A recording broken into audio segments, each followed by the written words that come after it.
The wind howls across the ancient road, carrying dust and the tension of a man on a mission. Saul, draped in authority and conviction, leads his company of soldiers through the outskirts of Jerusalem. His gaze is fixed, unwavering, sharpened by a singular purpose. Clutched tightly in his hands are scrolls, cold, unyielding symbols of his intent. Each parchment holds the fate of those who follow the way, the early Christians he has sworn to pursue. The overcast sky looms above, as if heaven itself holds its breath. Every hoofbeat pounds with resolve, echoing Saul's inner certainty. He is a man chosen for this task, or so he believes. A guardian of tradition, sworn to defend the faith of his ancestors. The city sprawls behind him, but his mind races ahead. To Damascus, to those whom he believes threaten the truth. The path ahead is worn, but Saul's determination is unyielding. Scrolls in his grip, Saul feels the weight of duty. They are not mere papers, but declarations of judgment. He believes himself righteous, convinced that zeal justifies every action, every arrest, every life disrupted. The world is simple. There are those who are right and those who must be stopped.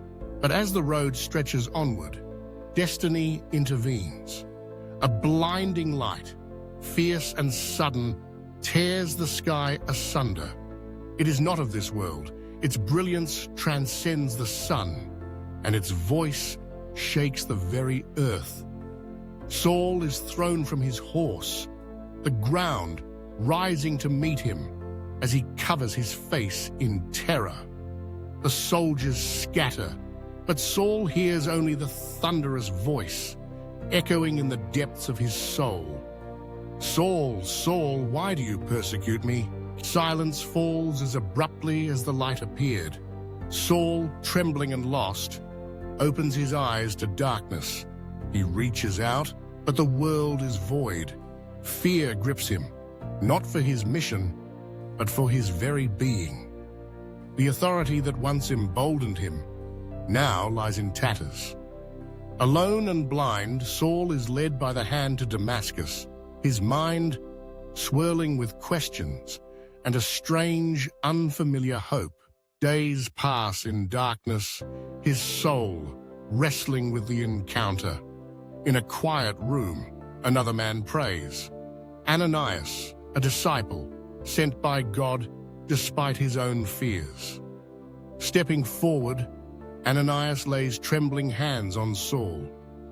"Brother Saul," he whispers, "the Lord has sent me so you may see again and be filled with the Holy Spirit."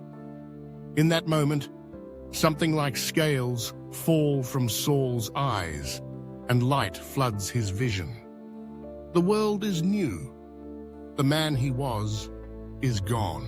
Baptized in the name of the very Christ he once opposed, Saul rises, heart pounding with revelation. He is no longer Saul the persecutor, but Paul, the apostle. The fire that once burned for destruction now fuels a passion for truth and grace. He stands before the crowds, no longer with the threat of scrolls, but with words of life. His voice, once the herald of fear, now speaks hope and peace. The sun bathes the gathering in golden light, and the hearts of his listeners are moved. Years pass. In the quiet of evening, Paul sits by candlelight, the room aglow with the promise of redemption. His hand moves across parchment, penning letters that will echo through millennia. Each word is a testament to his transformation, a beacon for those lost and seeking.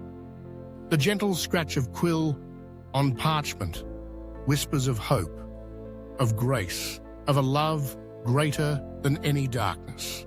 The greatest transformation begins when we open our hearts to truth. If God changed Saul, He can change anyone.